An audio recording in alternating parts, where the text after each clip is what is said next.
ठीक है, अब तुम्हें सीरीज और पैरेलल एक्चुअल में आइडेंटिफाई करना आता है।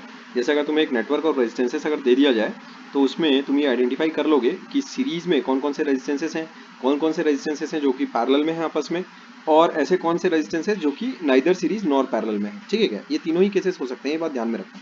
जरूरी नहीं कि दो रजिस्टर्स हमेशा सीरीज में हो या पैरेलल में हो। ऐसा भी हो सकता है कि वो ना तो सीरीज में हो ना तो पैरेलल में हो। इस बात को अपने दिमाग में अच्छे से बिठा लो। ठीक है बात? अच्छा, दूसरा, अभी जो पिछले दो वीडियोस तुमने देखे उससे तुम ये एक्चुअल में सीख चुके हो कि सीरीज में अगर कभी भी तुम्हें दो या दो से ज्यादा रजिस्टर्स अगर मिले तो वो सबको ऐड अप कर लेना। इससे आसान तो हो नहीं सकता यार। सीरीज में अगर कभी भी तुम्हें दो या दो से ज्यादा रेजिस्टेंसेस अगर मिले तो उन रेजिस्टेंसेस को ऐड अप कर लेना। ठीक है बात? अच्छा, अगर तुम्हें वही रेजिस्टेंसेस अगर लेट से पैरेलल में अगर मिलते हैं तो उसको इवेलुएट करने का तरीका कैसा है? वो 1/R1 1/R2 दोनों को ऐड अप करके जितने भी रेजिस्टेंसेस रहे 1/R1 plus 1/R2 plus 1/R3 ऐसा करते हुए इक्वल्स टू 1 इक्विवेलेंट रेजिस्टेंस तुमको मिल जाएगा। इस फॉर्मूले का इस्तेमाल करते हुए तुम equivalent resistance for parallel combination of resistors वो भी निकाल सकते हो। ये सारी चीजें हम लोगों ने अभी तक के सीखी है। अब हम लोग कुछ इलस्ट्रेशंस करेंगे। ठीक है, एक इलस्ट्रेशन तो मैंने लास्ट वाले वीडियो के एंडिंग में ही डाल दिया था, पुटअप कर दिया था। ठीक है बात? अब हम लोग कुछ इलस्ट्रेशंस करेंगे इक्विवेलेंट रेजिस्टेंस निकालने वाले। अब हम लोग कुछ, जैसे हम लोगों के पास एक नेटवर्क ऑफ रेजिस्टर्स दिया हुआ रहेगा और उसका हम लोगों को इक्विवेलेंट रेजिस्टेंस निकालना होगा। इस तरह के सवाल हम लोग अभी टैकल करने वाले हैं। ठीक है बात? अच्छा, एक एक करके सवाल बनाते जाते हैं। देखो जरा इलस्ट्रेशन नंबर 2, उस चीज को देखो। ठीक है, यहाँ देखो सवाल है अपने पास ये।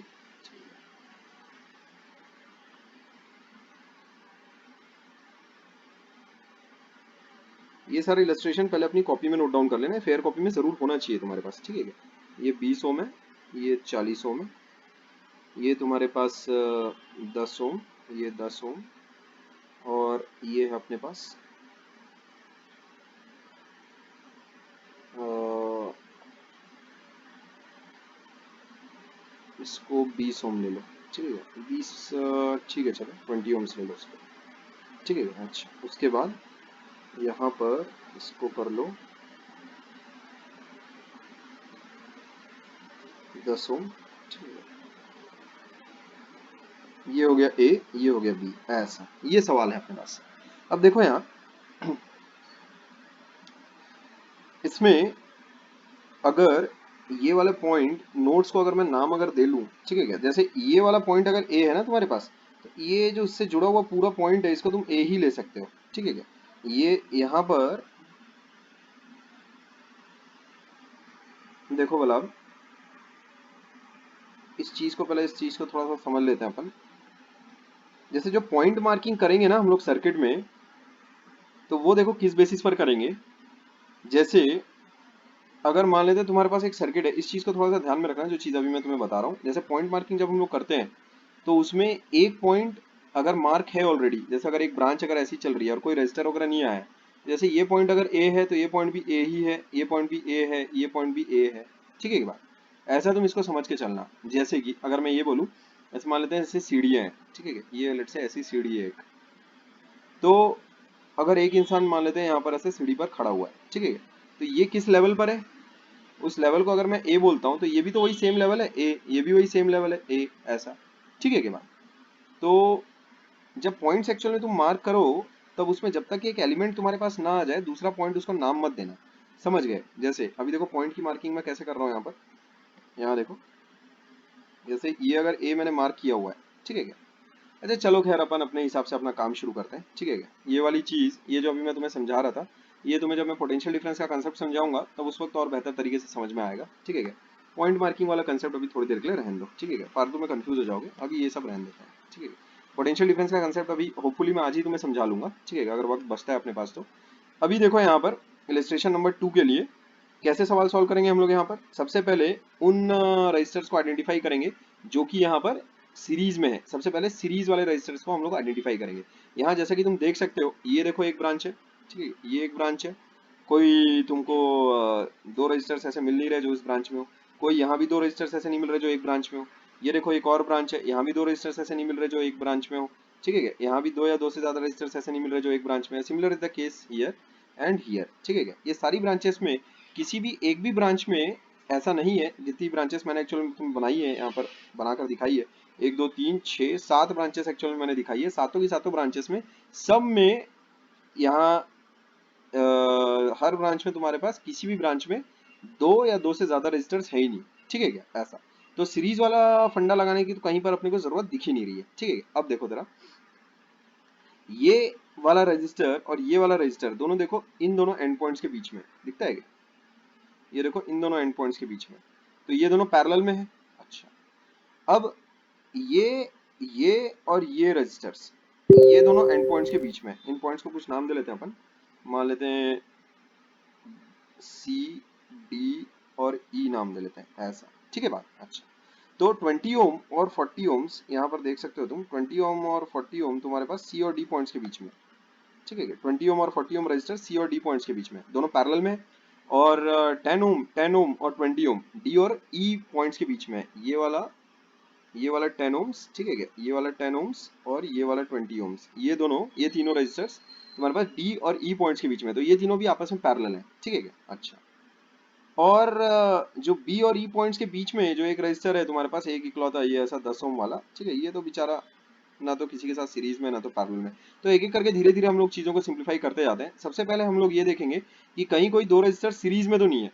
अगर सीरीज में अपने को दिख गए तो उसको पहले क्लब करेंगे, उसके बाद फिर पैरेलल की तरफ बढ़ते हैं। हमेशा पहले सीरीज वाले रजिस्टर्स को क्लब किया जाता है, इस चीज को तुम ध्यान में रखना, ठीक है क्या। तो यहाँ देखो,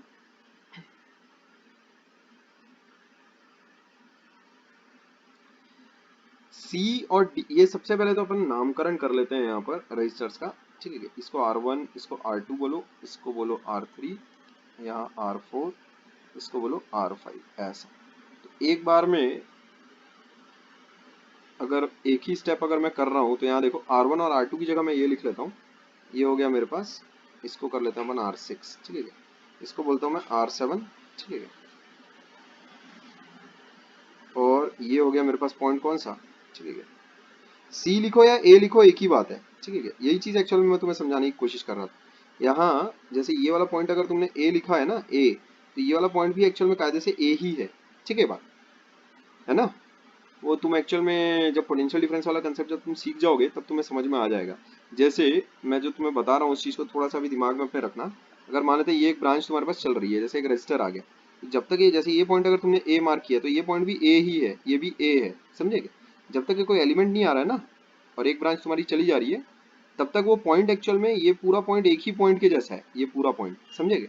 और सिमिलरली जब जैसे एक एलिमेंट आ गया तो फिर ये अलग एक पॉइंट हो जाएगा बी, फिर ये भी बी है, ये भी बी है, ऐसा, समझेगा। ये भी बी है तुम्हारे पास, ये पूरा एक ही पॉइंट की तरह उसको तुम ट्रीट करना, ठीक है के बाद। अच्छा, ये जो चीज मैं बोल रहा हूँ इसका मतलब तुम्हें तब समझ में आएगा जब पोटेंशियल डिफरेंस का कंसेप्ट हम लोग आपस में बातचीत कर लेंगे, ठीक है क्या। अच्छा, तो यहाँ देखो, इसको भी कायदे से तुमको ए ही मार्क करना चाहिए। देखो यहाँ पर कोई एलिमेंट तो है नहीं यहाँ से यहाँ तक, तो ये वाला पॉइंट अगर अपन ने ए मार्क किया है तो इसको भी अपने को ए मार्क करना चाहिए, ठीक है क्या। तो फालतू में सी अपने को ऐसा लिख कर और कंफ्यूजन नहीं बढ़ाना चाहिए। खैर, तो ए मार्क कर लिया अपन ने, और उसके बाद ये वाला पॉइंट हम लोग मार्क कर लेते हैं डी, ठीक है क्या, ऐसा। और उसके बाद डी से ई के बीच में हम लोग मार्क कर लेते हैं R7 R8 को, ऐसा, ठीक है क्या। फिर उसके बाद देखो ई और बी के बीच में हम लोग मार्क कर लेते हैं एक 10 ओम वाला रेजिस्टेंस, ऐसा, ठीक है बात। अब देखो जरा ये वाली चीजें आई कैसे। R7 किसका इक्विवेलेंट है तुम्हारे पास, R1 और R2 का। ये देखो मैंने किया क्या है, ये जो पॉइंट है ना मेरे पास ए, ये मैंने यहाँ पर बना लिया, यही मेरा ए पॉइंट है, ठीक है, यही मेरा ए पॉइंट है। अच्छा, और जो डी पॉइंट है वो देखो मैंने यहाँ पर बनाया है, ये ऐसा, ये मेरा डी पॉइंट है, ठीक है। ये मेरा ई पॉइंट है और ये मेरा बी पॉइंट है, ऐसा। अब देखो जरा ध्यान से, ये वाले जो पूरे रेजिस्टेंसेस हैं, ये वाले जो दोनों रेजिस्टेंसेस हैं, उसके बजाय मैंने इसको लिखा है R7 को।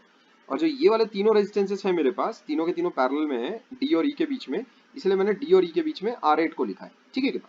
अच्छा, और जो ई और बी के बीच में जो ये वाला रेजिस्टेंस है मेरे पास R6, उसको मैंने वैसी का वैसी लिखा हुआ रहने दिया है, इसके साथ कोई छेड़छाड़ नहीं की है, ठीक है बात। तो ये इस तरह से मेरे पास चीजें आ जाती है। अब मेरे को इक्विवेलेंट रेजिस्टेंस किसके किसके बीच में निकालना है, ए और बी के बीच में निकालना है। फाइंड इक्विवेलेंट रेजिस्टेंस, ये मेरा सवाल है, इक्विवेलेंट रेजिस्टेंस बिटवीन ए कॉमा बी, ऐसा, ठीक है। ए और बी के बीच में निकालना है, इसका मतलब अल्टीमेटली मेरे पास जो चीज आएगी वो कुछ ऐसी दिखाई देनी चाहिए, ए और बी ये दोनों जैसे दो पॉइंट्स हैं, तो उसके बीच में मेरे पास एक ऐसा रेजिस्टेंस दिखाई देना चाहिए, ठीक है क्या, ऐसा।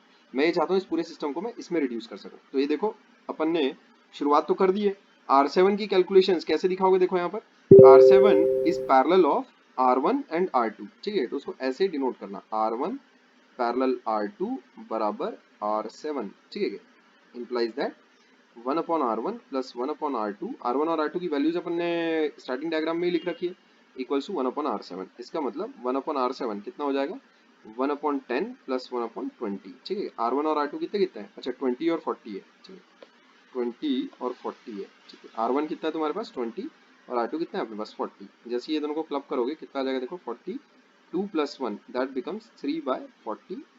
अच्छा, अब इससे R7 मेरे पास देखो कितना आ जाता है, इसी किस्म से तुमको अपनी कैलकुलेशंस करनी है, इस बात का ध्यान रखना, ठीक है। R7 आ जाएगा इतना, ठीक है। बात अब इस चीज को यहाँ पर भी लिख दो, R7 आ रहा है अपने पास 40/7 ओम्स, ठीक है, ये ऐसा इस तरीके से।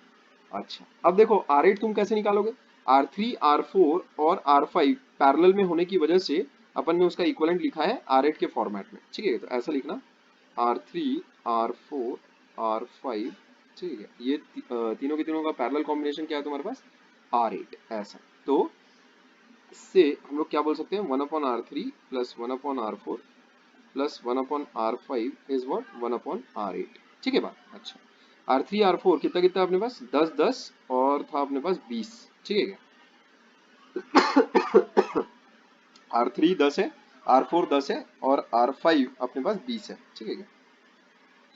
तो 10 10 20 है हम लोगों के पास, इसका मतलब ऐसे लिख लेंगे उसको, ठीक है क्या,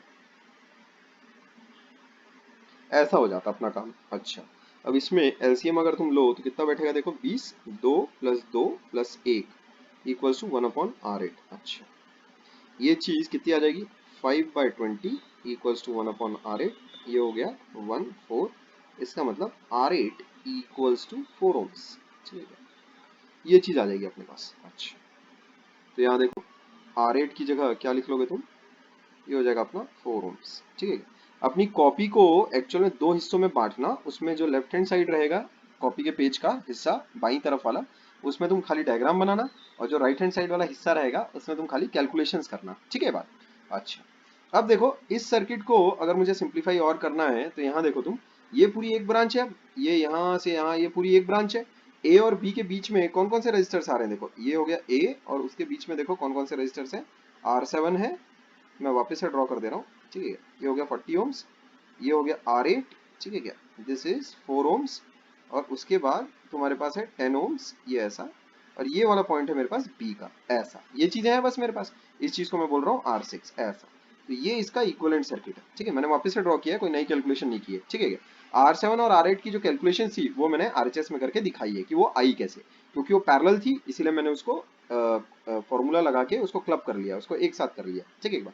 अब जैसे यहाँ पर मैं देख पा रहा हूँ कि ये देखो पूरा एक ब्रांच है, all these resistors are in series, तो उसमें तुम उसको ऐसा लिखना, आरएचएस में ऐसा लिख लेना उसको, ए और बी तीनों के तीनों सीरीज में है, तो एक ही रजिस्टर में तुम उसको लिख सकते हो, किस में लिख लेंगे अपन, R9, ठीक है के बाद, और उसको ऐसा लिखना R7 सीरीज, R8 सीरीज में है किसके साथ, R6 के साथ, ऐसा, ठीक है एक बार ऐसा लिख लेना। तो ये चीज आ जाएगी किसके बराबर, R9 के बराबर, इसका मतलब R9 equals R7 R6 plus R8। अब ये चीज कितनी होगी, R7 हो जाएगा अपने पास 40/7 और R6 अपने पास है 10 और R8 अपने पास है 4, ठीक है। तो ये हो जाता है 40 प्लस 14, ठीक है। तो 14 7 इज 98, 98 प्लस 40 इज 138/7, ये आ जाएगा अपने पास। इसका मतलब R9 अपने पास कितना आ रहा है, R9 is coming out to be 138/7 ohms, ठीक है, ये अपना आंसर रहेगा, ठीक है। ये कितना आ गया, 138/7 ओम्स, ऐसा। तो तुम ये बोलोगे द इक्विवेलेंट रेजिस्टेंस, नाउ यही चीज अपने को निकालनी थी, देखो ए और बी के बीच में क्या इक्विवेलेंट रेजिस्टेंस आएगा, यही चीज हम लोगों को निकालनी थी, ठीक है क्या। तो यहाँ देखो, now the equivalent resistance between A and B is 138/7 ohms, ऐसा, ये अपना आंसर हो जाएगा, ठीक है, ये चीज ये अपना आंसर रहेगा। क्लियर है बात। अच्छा, तो यहाँ पर एक बार मैं इस सवाल में थोड़ा सा चीजें दोहरा दूं, ठीक है क्या। हम लोगों ने सबसे पहले यहाँ देखा कि सीरीज में अपने पास कोई भी दो रजिस्टर्स नहीं है। सीरीज में रजिस्टर्स नहीं होने की वजह से हम लोगों ने जो रजिस्टर्स पैरेलल में दिखाई दिए उनको क्लब कर करके अपना इक्विवेलेंट सर्किट, अपना सिंप्लीफाइड सर्किट बनाना शुरू किया। यहाँ पर R1 और R2 हम लोगों को पैरेलल में दिखे, R3, R4 और R5 हमें अगेन पैरेलल में दिखे। अच्छा, तो जैसे ही R1 और R2 मुझे पैरेलल में दिखे, मैंने इक्विवेलेंट रेजिस्टेंस बना लिया R7। जैसे ही R2, R3, R3, R4, R5 मेरे को पैरेलल में दिखे, मैंने इक्विवेलेंट रेजिस्टेंस बना लिया R8। दोनों की कैलकुलेशंस करके दिखा दी।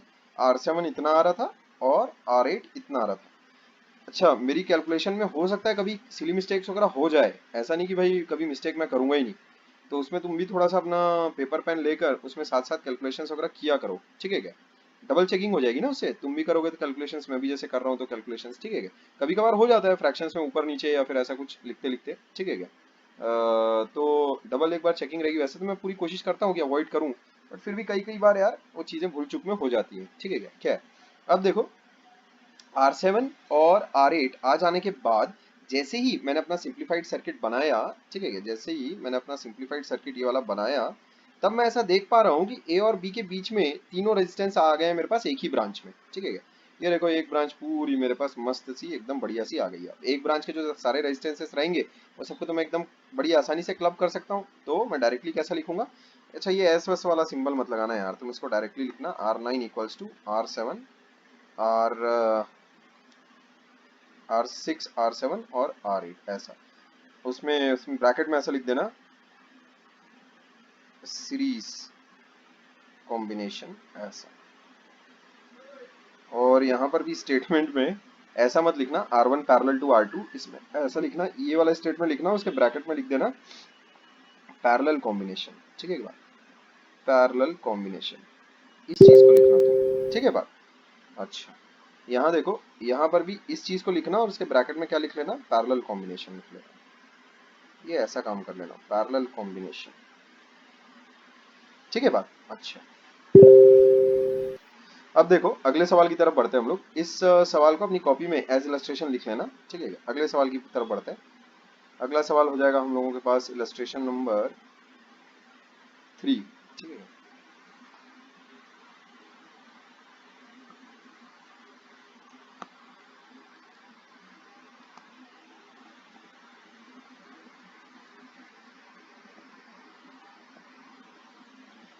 तो सवाल नोट डाउन करो।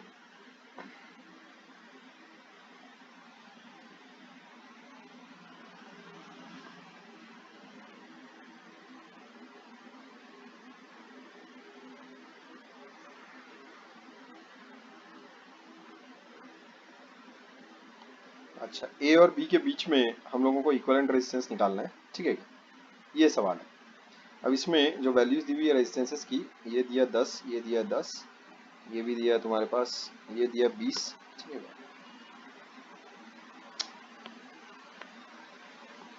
ये दिया 20 ओम्स, ठीक है। ये दिया 10 ओम्स और ये दिया 20 ओम्स ऐसा। ये सवाल है अपने पास। तो अब जरा देखो, इक्विवेलेंट रेजिस्टेंस अपने को ए और बी के बीच का निकालना है। इसका मतलब होना क्या चाहिए, ए और बी, अपना जो फाइनल आंसर आएगा वो कैसा दिखेगा, ए और बी दो पॉइंट्स रहेंगे, उसके बीच में बस एक रेजिस्टेंस अपने को दिखाई पड़ना चाहिए, ठीक है क्या, ऐसा। ये आर की वैल्यू ऐसी आनी चाहिए अपने पास। ये आर अपने को फाइंड आउट करना है, this is the equivalent resistance, ठीक है क्या। ये अपना सवाल है कि ये आर कितना होगा, ठीक है क्या। Find the equivalent resistance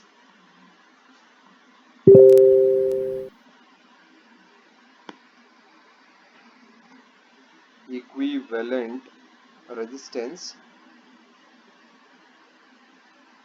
between A and B, ठीक है, ऐसा। ये सवाल हो गया आपका। अच्छा, अब निकालेंगे कैसे उस चीज को, देखो वाला वही अपने स्टेप्स करते जाते हैं अपन। अब जरा अगर फिगर को तुम ध्यान से देखो, सबसे पहले अपने को सीरीज वाले रेजिस्टेंसेस निकालने हैं, ठीक है क्या। अच्छा, इसमें सवाल सॉल्व करने के दौरान एक बात बहुत ज्यादा इंपॉर्टेंट जो तुम लोगों को अपने दिमाग में अच्छे तरीके से बिठा लेनी है, वो ये कि जब कभी तुम रेजिस्टेंसेस को क्लब करते हो, जोड़ते हो, ठीक है क्या, क्लब करते हो मतलब अगर सीरीज में दो रेजिस्टेंसेस अगर दिखाई देते हैं, दोनों को क्लब करते हो, या फिर पैरेलल में दिखते हैं तो भी दोनों को क्लब करते हो। तो उसमें कभी ऐसा नहीं होना चाहिए कि जो पॉइंट्स हम लोगों को, जिसके बीच में हम लोगों को रेजिस्टेंस निकालना है, वो कहीं खो जाए। जैसे अगर मान लेते हैं एक मूर्ख इंसान इसको और इसको बोलेगा कि सीरीज में है, ये और ये सीरीज में है, तो अबे ये दोनों सीरीज में ना है, ठीक है, के बात ये वाला पॉइंट, इसीलिए मैं बोलता हूँ उसको, ताकि तुम्हें वो दोनों सीरीज में ना दिखें, इसलिए तुम क्या करना, अगर तुमने वो दोनों को क्लब कर लिया, मान लेते हैं ये दोनों को तुमने एक ब्रांच में बोलकर दोनों को क्लब कर लिया, तो दिक्कत क्या हो जाएगी, ये बी पॉइंट जो है वो गायब हो जाएगा, समझे। तो ये वाली दिक्कत ताकि तुम्हें ना हो, ठीक है क्या, वरना तुम ये 20 ओम और 10 ओम जो बाजू बाजू में लिखे हैं, ठीक है, ये वाला और ये वाला, ताकि तुम ये दोनों को ना उठा के क्लब कर दो, ठीक है, इसके लिए मैं एक तुम लोगों को तरीका बताता हूँ। ऐसा किया करो, ऐसा लिखा करो, इसको बोलो ए, इसको बोलो बी, ऐसा लिखा करो, जो ए और बी पॉइंट्स है ना, इसको ऐसा लिखा करो, ऐसा। अब देखो तुमको ये एक ब्रांच दिखेगी, ये एक ब्रांच दिखेगी, ये एक ब्रांच दिखेगी। अब तुमको 20 ओम और 10 ओम ये दोनों, ये देखो ये 20 ओम और ये 10 ओम आपस में तुमको सीरीज में नहीं दिखेंगे ऐसा लिखने पर, ठीक है क्या। अब जो मेरे को एक्चुअल में आंसर अपना चाहिए वो कैसा चाहिए कि भाई एक मेरे पास एक पॉइंट है ए, एक है मेरे पास पॉइंट बी, और दोनों का जो इक्विवेलेंट रेजिस्टेंस दोनों के बीच में जो आएगा वो मेरे को निकालना है। ये चीज जो ऊपर मैंने डायग्राम बनाया और जो नीचे मैंने डायग्राम बनाया वो एक ही डायग्राम है, ठीक है क्या। जैसे जैसे तुम्हारा एक्सपीरियंस बढ़ता जाएगा इन चीजों से तुम और अच्छे से वाकिफ होते जाओगे, ठीक है बात। अच्छा, तो ये चीज मैंने, ये जो दो डंबल जैसे मैंने बना दिए हैं और बी के, ये इसीलिए बनाए हैं ताकि तुम्हें ये ना लगे कभी भी कि 20 ओम और 10 ओम कैसा सीरीज में। अगर उसको सीरीज में मानकर अगर तुमने वो दोनों रेजिस्टेंसेस को अगर क्लब कर दिया तो बीच में बी पॉइंट की आइडेंटिटी खो जाएगी, B point will be lost for ever, ठीक है क्या। तो वो ऐसा लॉस्ट नहीं होना चाहिए, अपने को ऐसा सर्किट निकालना है जिसमें ए और बी के बीच का इक्विवेलेंट रेजिस्टेंस आए, ठीक है क्या। तो ए या बी में से कोई भी पॉइंट खो नहीं जाना चाहिए तुम्हारे क्लब करने की वजह से। अब जरा देखो, अब अपने सवाल की तरफ बढ़ते हैं। यहाँ पर सबको पहले नामकरण कर लेते हैं, R1 2 3, ठीक है, 4 5, ऐसा। अब नामकरण हो गया है। अब देखो जरा, ये एक ही ब्रांच है, दिख रहा है। सबसे पहले सीरीज वाले रेजिस्टेंस से हम लोग ढूंढते हैं, ये दोनों तो एक ही ब्रांच है, ठीक है एक बात। तो यहाँ पर तुम देखो, इस पॉइंट को अगर मैं नाम दे देता हूँ सी, नाम दे देता हूँ, सी एक नोड है, ठीक है, सी नाम दे देता हूँ।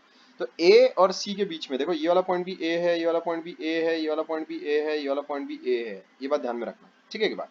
उसमें अलग अलग पॉइंट देने की तुमको जरूरत नहीं है, जब तक के कोई दूसरा एलिमेंट ना आए तब तक के एक ही ब्रांच में तुम एक ही नाम को कंटिन्यू कर सकते हो, ठीक है। तो ये सारा नाम ए ही है, ये भी ए ही है, जैसे कि ये भी बी ही है, ठीक है की बात। अच्छा, तो ए और सी के बीच में R1 और R2 रजिस्टर्स लाई कर रहे हैं।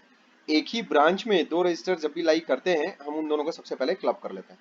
तो जैसे ही वो दोनों को तुम क्लब करोगे, देखो कैसा रेजिस्टेंस, कैसा इक्विवेलेंट नेटवर्क तुम्हारे पास बनेगा। ए और सी के बीच में जो रेजिस्टेंस है कितना, R3, उसको वैसी का वैसी रहने दो, ये हो गया 20 ओम्स, उसको वैसी का वैसी रहने दो। उसके बाद ए और बी के बीच में जो रेजिस्टेंस है उसको वैसी का वैसी रहने दो, 20 ओम्स। कुछ नहीं कर रहा हूँ मैं, उसको वैसी का वैसी बना दे रहा हूँ, ड्रॉ कर रहा हूँ। अच्छा, बी और सी के बीच में जो रेजिस्टेंस है R5, उसको वैसी का वैसी रहने दे रहा हूँ मैं। ये बी है मेरा, ये सी है, ये ए है, ये R5 बराबर कितना है अपने पास 20 ओम्स, उसको वैसी का वैसी रहने दे रहा हूँ मैं। अच्छा, ये चीज है मेरे पास R4, ऐसा, ठीक है बात। अच्छा, अब देखो भला, जो ए और सी के बीच में जो रेजिस्टेंसेस हैं, ये वाला और ये वाला, ये दोनों आपस में सीरीज में है। तो दोनों को क्लब करके मैं एक नया रेजिस्टेंस लिख लेता हूँ, 5 तक के मैं इस्तेमाल ऑलरेडी कर चुका हूँ। इन दोनों को क्लब करके मैं लिख लेता हूँ ये 6 R6, ठीक है। और R6 की वैल्यू मैं कैसे निकालूंगा, यहाँ देखो, R6 हो जाएगा मेरे पास, किन दोनों को क्लब कर रहा हूँ मैं, 2 और 1 को क्लब कर रहा हूँ, 2 और 1 को जोड़ रहा हूँ, ठीक है। तो किस तरीके से जोड़ रहा हूँ, simply addition, why because both are in series, series combination, ऐसा लिख देना अपना रीजन, सीरीज कॉम्बिनेशन, ऐसा। तो R6 की वैल्यू कितनी आ जाएगी, देखो R1 है अपने पास कितना 10 ओम, और R2 है अपने पास अगेन 10 ओम्स, ठीक है। तो 10 प्लस 10 ये चीज कितनी हो जाएगी, देखो ये हो जाएगा अपने पास 20 ओम्स, ऐसा। तो R6 की वैल्यू आ जाती है 20 ओम्स, ऐसा भाई, ठीक है। यहाँ पर भी लिख दो 20 ओम्स, ठीक है क्या। अब जरा ध्यान से देखो कौन कौन से दो रेजिस्टेंसेस तुमको सीरीज में दिखाई दे रहे हैं। यहाँ देखो, अभी एक तो ये ब्रांच है, एक ये ब्रांच है, एक ये ब्रांच है और एक ये ब्रांच है। कोई भी दो रजिस्टर यहाँ पर अभी सीरीज में नहीं है, हर ब्रांच में एक एक रजिस्टर है, ठीक है क्या। तो सीरीज वाला तो सारा गेम खत्म हो गया। अब जरा अगर तुम ध्यान दो, ध्यान से अगर नोटिस करो, तो ए और सी के बीच में देखो जो R6 है और R3 है, दोनों के दोनों resistors are lying between the same end points, ठीक है क्या, A and C. Parallel identify करना अच्छा काम रहता है, समझे क्या। सीरीज तो ऐसे ही दिख ही जाता है, वैसे एक ब्रांच में आने वाले रेजिस्टेंसेस को हम लोग सीरीज रेजिस्टेंस बोलते हैं, ठीक है क्या। बट पैरेलल आइडेंटिफाई करना मजेदार काम होता है थोड़ा सा, ठीक है बात। तो R3 और R6 पैरेलल में है, दिख गया। R6 देखो कौन से नोड्स के बीच में है, ए और सी के बीच में है, और R3 देखो तुम्हारा अगेन कौन से नोड्स के बीच में है, ए और सी के बीच में। तो ये दोनों पैरेलल में है तुम्हारे। इस सर्किट को जब मैं सिंप्लीफाई करके ड्रॉ करूंगा तो वो कैसे करूंगा, ये ऐसा कुछ हो जाएगा।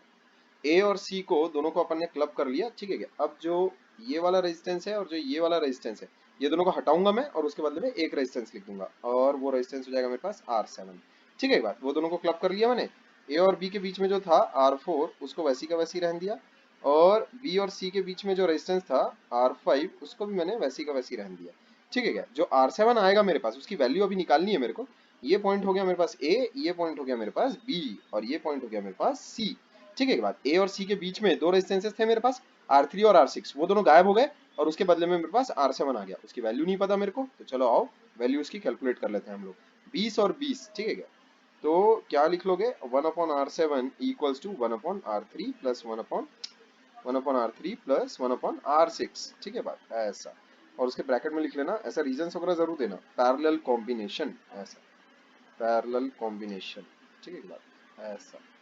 अच्छा तो ये कितना हो जाएगा, 1 बाय कितना है भाई, 20, और 1/20 ऐसा। तो ये चीज कितनी आ जाएगी अपने पास, देखो 2/20, दैट गिव्स अस 1/10। आगे के लिए ये बात ध्यान में रखना कि कभी भी अगर तुम्हारे पास दो रेजिस्टेंसेस, अगर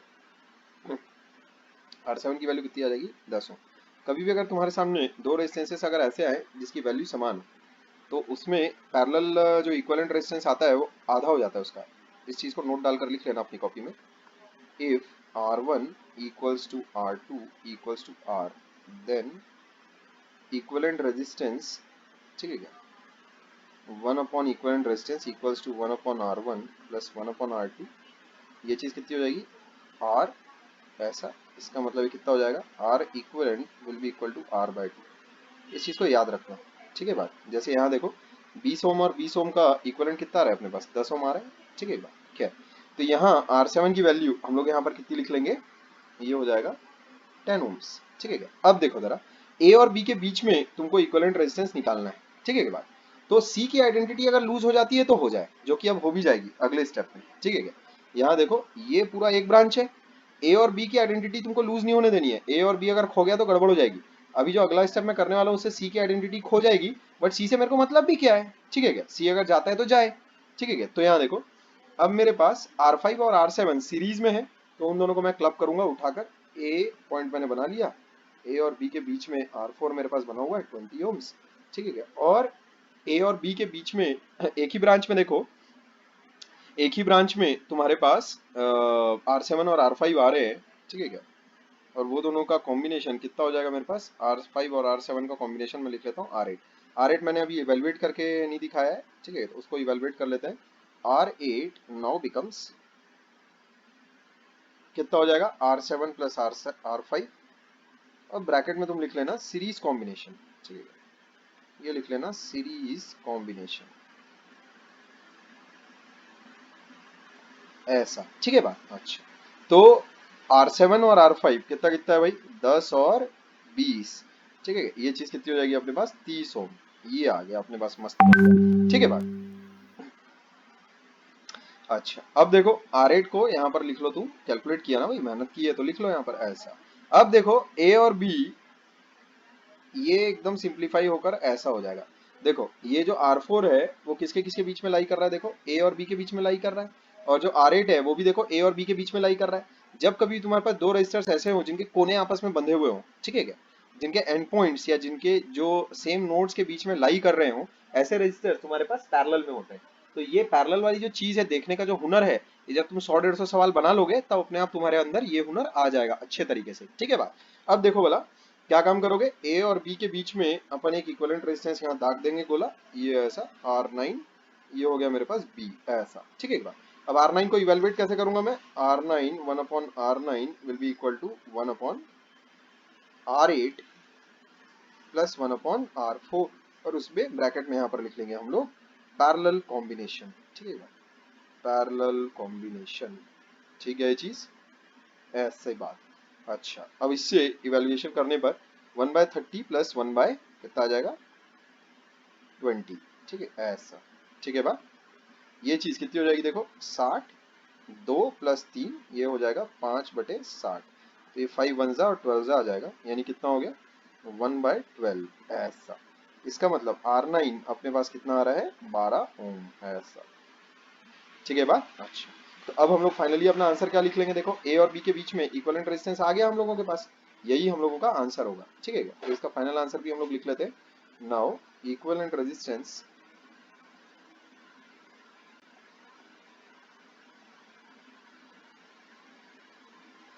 बिटवीन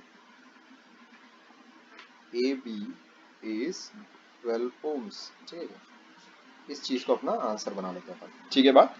तो इस इलस्ट्रेशन में थोड़ा सा मैं वापस रिकॉल तुम्हें करवा दूं, जो सबसे इंपॉर्टेंट और जरूरी चीज हम लोगों ने सीखी वो ये कि कभी भी ऐसे दो रेजिस्टर्स को क्लब नहीं करना है जिनसे तुम्हारा वो पॉइंट ही लूज हो जाए जिसके बीच में इक्विवेलेंट रेजिस्टेंस निकालना है। जैसे कि ए और बी के बीच में अगर मुझे इक्विवेलेंट रेजिस्टेंस निकालना है तो मुझे भी कभी भी ऐसे दो रेजिस्टेंसेस को क्लब नहीं करना है रहेगा जिससे मेरा बी या फिर ए खत्म ही हो जाए, ठीक है बात। जैसे यहाँ देखो, अगर मैं ये दोनों को अगर क्लब कर लेता सीरीज में बोलकर R4 और R5 को अगर क्लब करूंगा तो बी तो गायब ही हो जाएगा मेरा, फिर मैं इक्विवेलेंट रेजिस्टेंस ए और बी के बीच में निकालूंगा कैसे, ठीक है बात। तो ए और बी को बिल्कुल टच नहीं करना है, ठीक है। तो उस चीज के लिए तुम कैसा करना, शुरुआत में स्टार्टिंग में ये ऐसे डंबल जैसा दो इसको बना लो ऐसा, तो तुमको पता चल जाएगा कि फिर ये एक ब्रांच हो गई और फिर ये एक ब्रांच हो गई, ठीक है, ये वाली एक और दूसरी ब्रांच हो गई। तो उसमें ये फिर तुमको एक ब्रांच जैसा नहीं दिखेगा, ये जो चीज है ना, ये जो काम है ये फिर तुमको यहाँ से यहाँ तक एक ब्रांच जैसा नहीं दिखेगा, समझ है क्या, ठीक है बात। अगर इक्विवेलेंट रेजिस्टेंस तुमको ए और बी के बीच में निकालना है तो उसमें ये वैसे भी ये वाली जो चीज है पूरा यहाँ से यहाँ तक, ये वाली जो चीज है पूरा यहाँ से यहाँ तक, ये एक ब्रांच नहीं है, फिर समझ है क्या, बीच में एक नोड आ गया ना, ये देखो ये नोड आ गया, ठीक है बात। अच्छा, इसके बाद का तो काम देखो आसान है। हम लोगों ने पहले हमेशा ये बात कही है आपस में कि सबसे पहले हम लोग सीरीज को ढूंढेंगे, सीरीज में अगर कोई रेजिस्टेंसेस अगर हम लोगों को दिखाई दे रहे हैं तो उसको पहले हम लोग ढूंढ कर खत्म करेंगे, और उसके बाद फिर सीरीज का, जैसे यहाँ पर मेरे को दिखाई पड़ रहा है ए और सी के बीच में देखो R1 और R2 दिख रहा है क्या सीरीज में, ये और ये पूरा देखो सीरीज में दिख रहा है मेरे पास, ठीक है बात। तो इसको पहले मैं क्लब करके R6 के फॉर्मेट में बना लूंगा, ठीक है क्या, ये मेरा R6 हो गया। अच्छा, अब R6 बना लेने के बाद उसको मैं इवेलुएट भी कर लूंगा, देखो यहाँ पर मैंने इवेलुएट भी कर लिया, R6 आ गया मेरे पास, 20 ओम्स आ गया। अच्छा, बाकी का सारा सर्किट मैंने वैसी का वैसी बना दिया एकदम सेम टू सेम। देखो ए और सी के बीच में R3 था, उसको अनटच्ड मैंने वैसी का वैसी बना दिया है, ये देखो। और उसके बाद R4 और R5 को मैंने वैसे ही अनटच्ड बना दिया है, देखो R4 और R5 वैसी वैसी सेम टू सेम, कहीं कोई और बदलाव या चेंजेस नहीं किए, सिर्फ और सिर्फ मैंने एक ही चीज इवेलुएट की है, और वो ये कि R1 और R2 ये दोनों को क्लब करके, ये दोनों को क्लब कर लिया मैंने in the form of 20 ohms, and I have designated it as R6, ठीक है क्या ऐसा, उससे मैंने R6 बना दिया। अब देखो सीरीज में तो कहीं पर मेरे पास कोई रेजिस्टेंस है नहीं इस सर्किट में, ठीक है क्या, इस सर्किट में सीरीज में मेरे पास कहीं कोई रेजिस्टेंस नहीं है, देखो जरा अच्छे से देखो,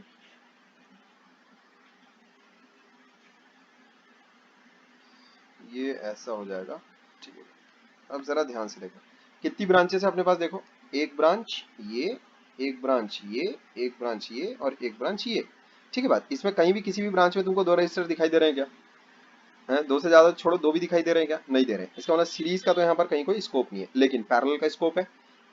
देखो R6 और R3 दोनों के दोनों पैरेलल है, तो वो दोनों को मैंने क्लब कर लिया, इसको और इसको अगर तुम देखो तो दोनों के दोनों between the end points A and C lie कर रहे हैं, ठीक है क्या, दोनों between the same end points lie कर रहे हैं। इस वजह से मैं ये बोल सकता हूँ कि दोनों के दोनों पैरेलल में है, तो पैरेलल का फॉर्मूला लगा के दोनों को क्लब कर लिया मैंने, R7 बना लिया मैंने उसको, और 1/R7 कितना बोलूंगा मैं 1/20 प्लस 1/20, R3 और R6 दोनों की वैल्यू बराबर है। इसमें एक चीज का हमेशा आगे से ध्यान में रखना, जैसे 20 ओम और 20 ओम अगर दोनों के दोनों अगर पैरेलल में है तो उसका इक्विवेलेंट कितना हो जाता है 10 ओम, आधा कर देना उसको, ठीक है। इस चीज को मैंने नोट डलवा के यहाँ पर लिखवा भी लिया, ये चीजें तुम्हारी कॉपी में आ जानी चाहिए, ठीक है एक बात। अच्छा, इसके अलावा जैसे ही मैंने R7 निकाला, R6 और R3 से जैसे ही मैंने R7 निकाला, तब क्या हो जाएगा फिर देखो, अब मेरे पास तीन रेजिस्टेंसेस बचे हैं, ठीक है। अच्छा, धीरे धीरे तुम देख ही पा रहे रहोगे एक एक करके रेजिस्टेंसेस जैसे जैसे क्लब होते जा रहे हैं वैसे वैसे रेजिस्टेंस की संख्या कम होती जा रही है, सर्किट ज्यादा सिंप्लीफाई होता जा रहा है, हम प्रॉब्लम के सॉल्यूशन की तरफ धीरे धीरे बढ़ते जा रहे हैं, ठीक है क्या। तो अब देखो ए और बी के बीच में एक्चुअल में तुमको इक्विवेलेंट रेजिस्टेंस निकालना है, ये दोनों पॉइंट्स के बीच में। तो ये तो एक ब्रांच है तुम्हारे पास बिंदास, ठीक है क्या, ऐसा ये पूरा एक ब्रांच है। तो ये जो पूरा एक ब्रांच है, इसमें जो भी रेजिस्टेंसेस आ रहे हैं उसको तुम क्लब मारो। उसको क्लब मारने से भले ही तुम्हें सी पॉइंट कैसा खोना पड़ेगा, बट सी पॉइंट से कोई मतलब भी थोड़ी है। सी तो मेरा खुद का अपना लिया गया, अज्यूम किया गया पॉइंट है, अगर वो मरता है तो मरे, मेरे को क्या मतलब उससे, मेरे को किन पॉइंट से मतलब है, जो नहीं मरने चाहिए, ए और बी पॉइंट से। जैसे मैं क्यों नहीं ये दोनों रजिस्टर्स को क्लब कर देता, ये दोनों रजिस्टर्स को मैं क्यों नहीं क्लब कर रहा हूँ, क्योंकि अगर ये दोनों रजिस्टर्स को अगर मैं क्लब कर दूंगा तब मेरा बी पॉइंट गायब हो जाएगा भाई। बी पॉइंट गायब नहीं होना चाहिए, बी पॉइंट अंत तक रहना चाहिए। और सारी चीजें जो भी रजिस्टर्स अगर मैं क्लब करूंगा, तो सारी चीजें ए और बी को उसकी आइडेंटिटी मेंटेन करते हुए मुझे वो सारी क्लबिंग करनी है, सारा इक्विवेलेंट रेजिस्टेंस निकालना है, इस बात का ध्यान रखना, ठीक है के बाद। अच्छा, क्योंकि जो लोग शुरुआत में इक्विवेलेंट रेजिस्टेंस और ये सब का सवाल वगैरह करते हैं, उन लोग के दिमाग में ये आता जरूर है, चलो ये दोनों को उठा के क्लब कर लेते हैं ऐसा, ठीक है क्या। तो इस तरह का कूड़ दिमाग ताकि तुम्हारे कूड़ ख्याल ताकि तुम्हारे दिमाग में ना आए, ठीक है क्या, है ना। ये जरूरी है कि उसमें ये बात ध्यान में रखना कि जिन पॉइंट्स के बीच में तुमको इक्विवेलेंट रेजिस्टेंस निकालना है, वो पॉइंट्स की आइडेंटिटी लूज नहीं होनी चाहिए, ठीक है क्या। अच्छा, तो यहाँ पर मेरे को दिख रहा है कि ये एक ब्रांच है पूरा मेरे पास, ए सी बी, ये एक ब्रांच है। इसमें R7 और R5 को जैसे ही मैं क्लब मारूंगा कितना बैठेगा मेरे पास, 30 ओम आ जाएगा मेरे पास बढ़िया से। बाजू में कैलकुलेशंस करके दिखा दिए मैंने, उसको R8 बोला है मैंने मस्त सा, ठीक है। R8 की कैलकुलेशंस करके दिखा दी। अब ये सारी चीजें तुम लिखना भाई पूरा प्रॉपर, ठीक है। मैं भी देखो अगर मैं भी फुल एंड फाइनल अपना एग्जाम पेपर अगर लिख रहा होता तो इसी किस्म से लिखता, उसी तरीके से तुमको इलस्ट्रेशन बना बना के दिए जा रहे हैं, ताकि कोई ये ना बोल सके कि सर हमको कैसे लिखना है, तो पता ही नहीं था, ठीक है क्या। मैं बार बार तुम्हें बोल रहा हूँ अपनी नोट्स कॉपी में सारे इलस्ट्रेशन नोट डाउन भी करते जाना। अगर नहीं करोगे तो किसी का नुकसान नहीं होगा सिवाय तुम्हारे, जब तुम रिवीजन करने की कोशिश करोगे तब तुम अपनी कॉपी में पूरा खाली कोरा मिलेगा। अब उस वक्त अगर किसी ने ये बोला कि सर ये तो पढ़ाया ही नहीं है, या फिर ऐसा कुछ किया फिर से पढ़ा दो, तो उसमें मैं तुम्हारी कॉपी मांगूंगा, ठीक है की बात। उसमें तुम्हारी कॉपी में सारी चीजें लिखी हुई होनी चाहिए। एक इंसान जिसको अगर मानते कुछ ना भी समझे ना, लेकिन अगर वो बस वो लिखना शुरू कर देता है, तो भी उसको धीरे धीरे चीजें समझ में आने लगती है। और इलस्ट्रेशन वगैरह तो यार मैं काफी सारे अच्छे खासे लूंगा ही लूंगा, ठीक है क्या। तो उसमें बस बात एक चीज तुमसे मांगी जा रही है, और वो कि ईमानदारी से काम करने बैठो, ठीक है क्या। बस इतना भी अगर तुम करते हो तो ये चीजें 9वीं 10वीं बहुत ही आसान स्टैंडर्ड रहते हैं, छोटी क्लास है, इसमें कहीं कोई किसी किस्म की कोई दिक्कत वगैरह नहीं आ सकती, ठीक है। मतलब चाहोगे तो भी नहीं आएगी, ठीक है। तो यहाँ देखो, जैसे ही तुम R7 और R5 को क्लब करोगे मेरे पास R8 आ जाएगा, और उसकी वैल्यू मैं निकाल लूंगा, ठीक है क्या। ये सीरीज में बड़ी देर के बाद सीरीज की वापसी हुई, ठीक है क्या। तो ये सीरीज में सीरीज वाली चीज मेरे पास आ गई, 30 ओम्स आ गया। अब देखो ए और बी के बीच में मुझे ये वाली फॉर्मेट चाहिए, ठीक है। तो इसका मतलब इसको और इसको मेरे को क्लब करना पड़ेगा।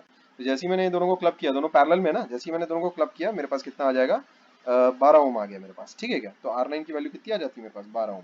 और यही चीज मुझे चाहिए थी ए और बी के बीच में इक्विवेलेंट रेजिस्टेंस, ठीक है क्या। तो वो मेरे पास 12 ओम्स आ जाएगा। This will be my answer, ठीक है बात। अच्छा, तो अब अगले सवाल की तरफ बढ़ते हैं हम लोग, ठीक है क्या। अगला सवाल लिखो जरा, ठीक है। ये हो जाएगा इलस्ट्रेशन नंबर 4, ठीक है। 3 तो ले चुका मैं, इलस्ट्रेशन नंबर 4।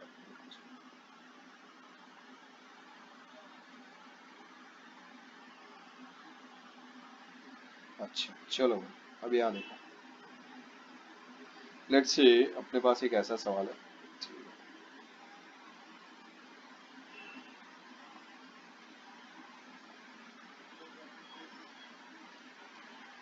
इसको थोड़ा सा और बढ़ा लेते हैं, ठीक है, ऐसा कर लेते हैं, ठीक है बात। अच्छा, और थोड़ा सा बढ़ा लेते हैं इसको। अच्छा नहीं, अभी इसी में काफ़ी ठीक हो जाएगा।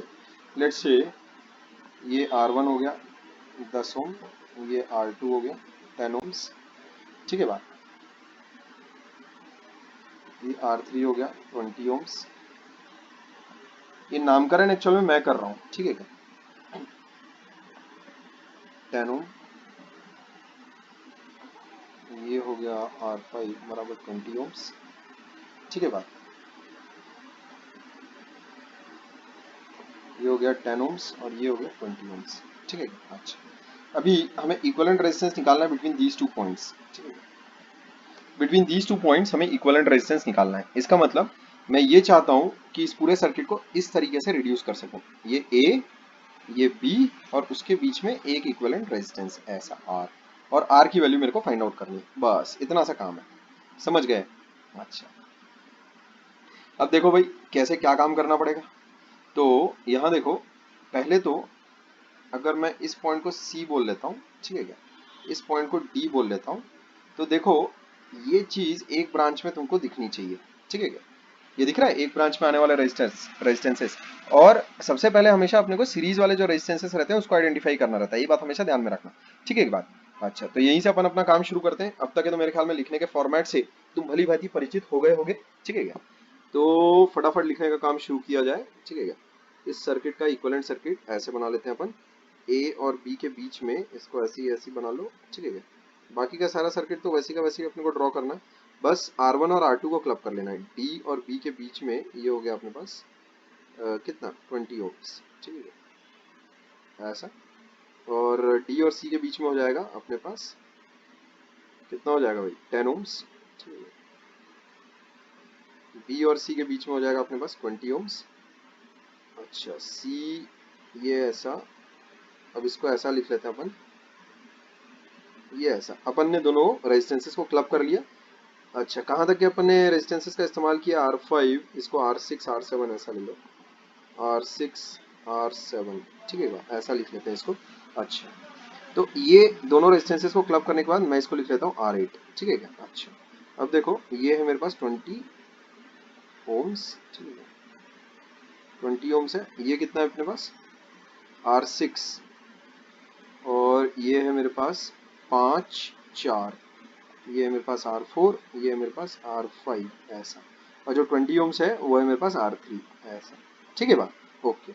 अब देखो जो R8 है वो आया कहाँ से, ये जो पॉइंट है सी है, ठीक है ये जो पॉइंट है सी पॉइंट है, येलो पेन से ही मार्क कर लेता हूँ उसको भी मैं, चलिए ये जो पॉइंट है अपने पास सी पॉइंट है, ठीक है बात। अच्छा अब देखो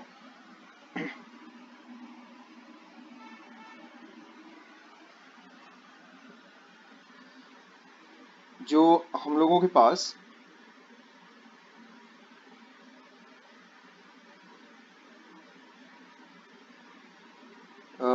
हम लोगों के पास जो R8 आएगा वो कहाँ से आएगा, R1 और R2 को क्लब करके आएगा, बस बाकी का सारा सर्किट तो मैंने वैसी को वैसी हूबहू ड्रॉ कर दिया। तो R8 एक्चुअल में हम लोगों के पास कितना आ जाएगा, देखो यहाँ पर 1/R8 will be equal to किस किस को क्लब करके आया है, R1 और R2 को क्लब करके आया है, ठीक है एक बात 1/R1 प्लस 1/R2 ऐसा, ठीक है बात। ये चीज़ कितनी हो जाएगी 1/R1 प्लस 1/R2, ये 10 और 10 का कितना आएगा तुम्हारे पास 10 और, अरे एक सेकंड ये दोनों तो सीरीज में है ना, मैं पैरेलल का फॉर्मूला क्यों लगा रहा हूँ, एक सेकंड ठीक कर लेते हैं इस चीज़ को, ठीक है। एक्चुअल में कुछ और सोचने लग गया था, ठीक है एनीवेज इसको थोड़ा ठीक कर लिया जाए।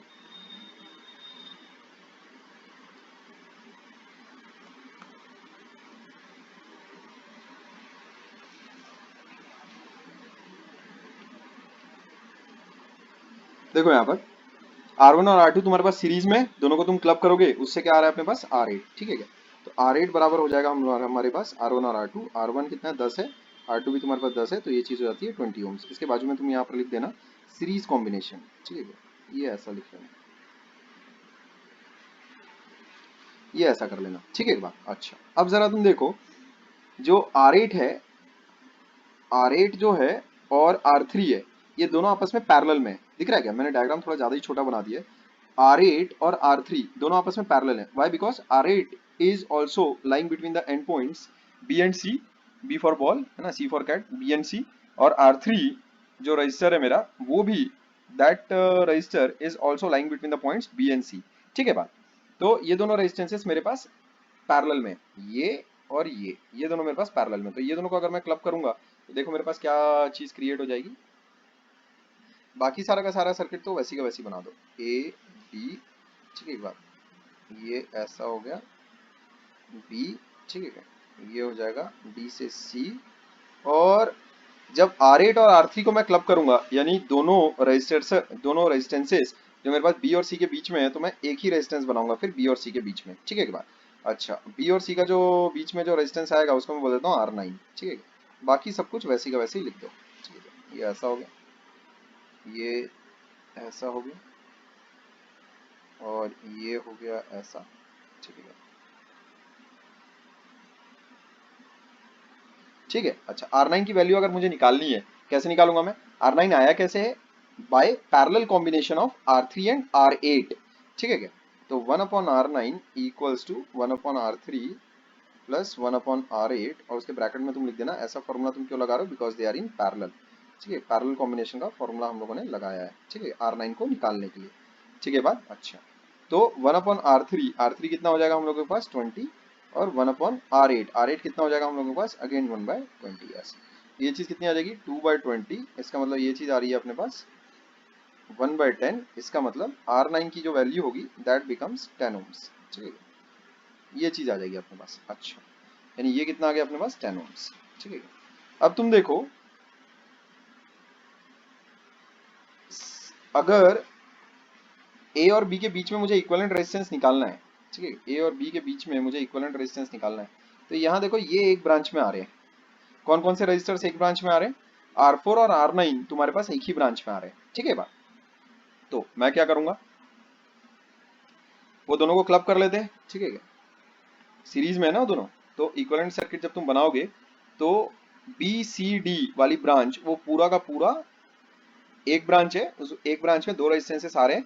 सी वाला जो पॉइंट है वो गायब हो जाएगा, तो सी पॉइंट से वैसे भी मेरे को मतलब भी नहीं है, तो वो तो उसके बीच तो उसको तो कहीं इक्विवेलेंट रेजिस्टेंस से उसके अक्रॉस तो कभी निकालना नहीं है ना मेरे को। जिन दो पॉइंट से मेरे को मतलब है, जिसकी आइडेंटिटी लूज नहीं होनी चाहिए, वो कौन से दो पॉइंट्स है तुम्हारे पास? ए और बी, एप्पल और बॉल। ठीक है, कैट से अपने को कोई मतलब नहीं है। ठीक है बात? तो सी की आइडेंटिटी अगर लूज होती है तो हो जाए।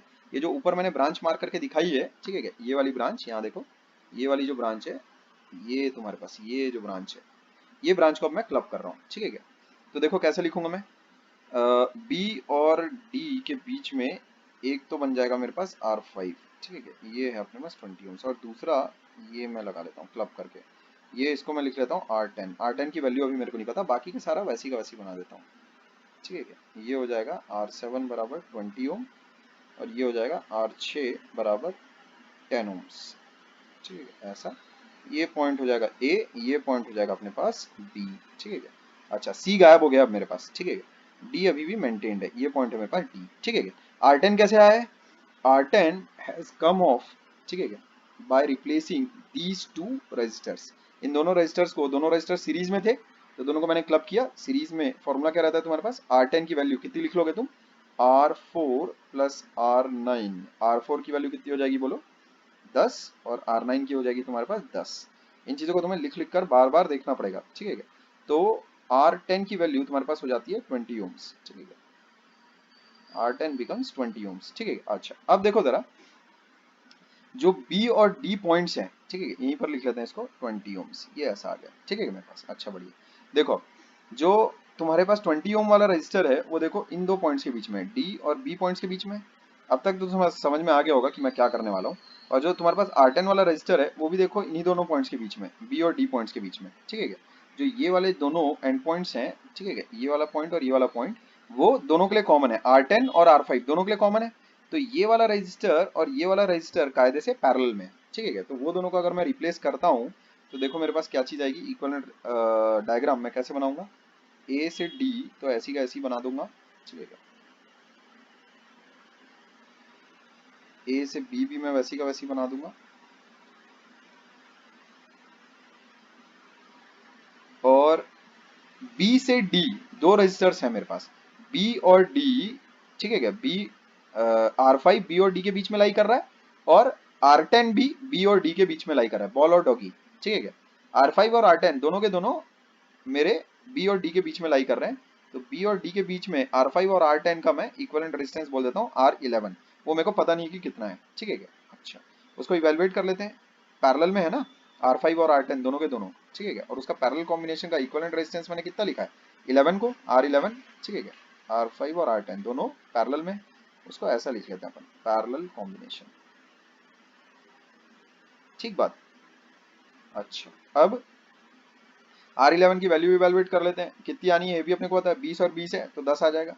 ठीक है क्या? लिख लेते हैं इसको तेजी से। इसका मतलब R11 की जो वैल्यू बनेगी दैट वुड बी 10 ओम्स। अच्छा, अब देखो, जो ये वाली ब्रांच है ए और बी के बीच में, ये वाला बी पॉइंट है, ए और जो बी है, ए और बी के बीच में जो इक्विवेलेंट रेजिस्टेंस मेरे को निकालने का काम सौंपा गया था, अब देखो मैं उसके ऑलमोस्ट लास्ट स्टेप तक आ गया हूँ, लास्ट बट वन स्टेप में हूँ। यहाँ इस ब्रांच को अगर तुम देखो और R11 कितनी वैल्यू कितनी आ रही है उसकी, 10 ओम्स आ रहा है, ठीक है। R11 और R6 को अगर तुम देखो तो दोनों के दोनों एक ही ब्रांच में है, ठीक है क्या। ए और बी को तो मेरे को टच करना नहीं है, ए और बी को तो मेरे को टच करना नहीं है, तो बाकी उसको छोड़कर देखो तुम्हारा ये पूरी एक ब्रांच बनी, ये पूरी एक ब्रांच बनी।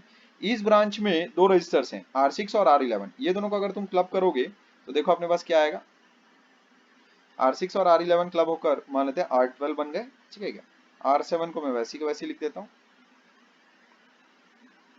ये हो गया मेरे पास ए पॉइंट, ये हो गया मेरे पास बी पॉइंट, ठीक है। इन दोनों पॉइंट्स के अक्रॉस मेरे को इक्विवेलेंट रेजिस्टेंस निकालना था, ठीक है। R12 की वैल्यू कैसे निकालूंगा मैं, R12 is the series equivalent resistance of R6 and R11, ठीक है क्या। तो कितना कितना आ जाएगा वो, 10 plus 10 that becomes 20, इसका मतलब R12 की वैल्यू कितनी आ जाएगी अपने पास, 20 ओम्स, ठीक है ऐसा, ठीक है बात। अच्छा अब देखो यहाँ पर 20 ओम्स लगा लो। अब ए और बी के बीच में अगर अपने को ऐसा एक इक्विवेलेंट रेजिस्टेंस अगर निकालना है तो ये दोनों तो दिख ही रहे हैं, पैरेलल में है। R12 देखो, R12 तुम्हारे पास ए और बी के बीच में लाई कर रहा है, और R7 भी तुम्हारा अगेन इन्हीं दोनों पॉइंट्स के बीच में लाई कर रहा है। तो both the resistors R7 and R12 are having their endpoints as A and B, therefore these two resistors are in parallel। तो वो दोनों का इक्विवेलेंट रेजिस्टेंस में बोल लेता हूँ R13 है, ये हो गया A पॉइंट, ये हो गया B पॉइंट ऐसा। तो R13 की वैल्यू कितनी हो जाएगी, 1/R13 will be equal to, parallel वाला फॉर्मूला लगाओ, 1/12, ठीक है क्या, 1/R12 1/R7।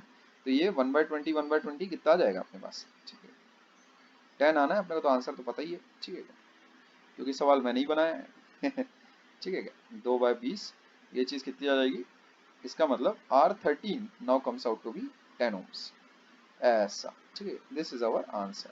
आंसर वाली जो फाइनल लाइन है उसको ऐसे नहीं लिखना है, हमेशा उसको थोड़ा प्रॉपर बकायदा स्टेटमेंट्स वगैरह के साथ तुम ऐसे लिखोगे। यहाँ देखो, नाउ ये हो गया अपने पास कितना, 10 ओम इक्विवेलेंट रेजिस्टेंस, ठीक है।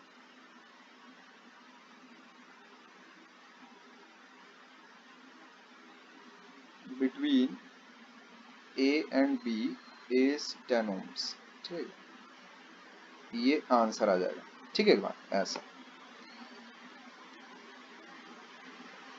ठीक है बात। अच्छा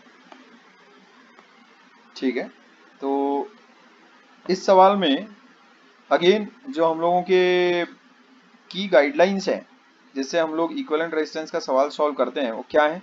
सबसे पहले हम वो रेजिस्टेंसेस को ढूंढते हैं जो कि सीरीज में है, ठीक है बात। उसके बाद हम लोग वो सीरीज वाला क्लब करने के बाद उन रेजिस्टेंसेस को ढूंढते हैं जो फिर पैरेलल में है, फिर जो सीरीज में है, फिर जो पैरेलल में है, ऐसा करते करते क्लब करते जाते हैं और उसके बाद अपन इक्विवेलेंट रेजिस्टेंस निकाल लेते हैं। इस दौरान भी अपने को एक बात का हमेशा अपने को ख्याल रखना है और वो ये कि never should the identity of those points about which equivalent resistance is to be found out, ठीक है क्या, should be in danger।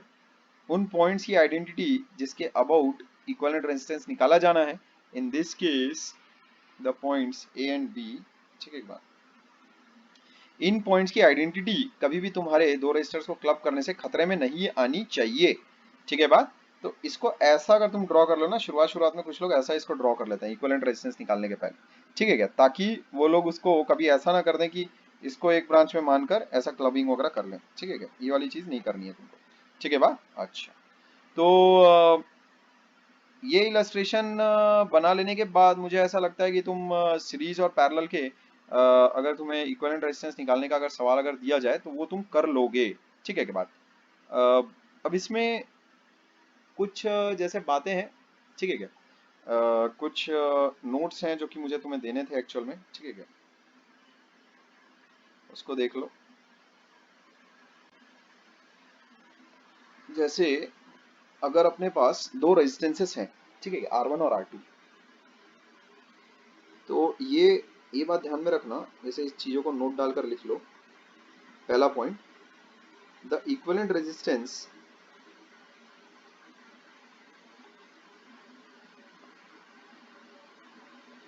In parallel is always less than either is less than each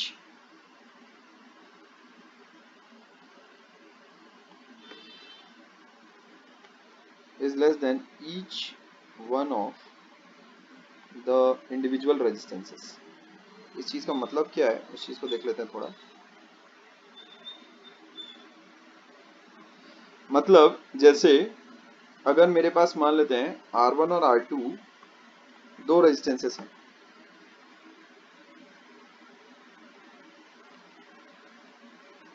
जैसे यहाँ देखो दो resistances हैं मेरे पास R1 और R2, both are in parallel. मान लेते हैं इसका मैंने इक्विवेलेंट सर्किट बनाया और वो ऐसा आ गया, ये पॉइंट ए है, ये पॉइंट बी है, ठीक है।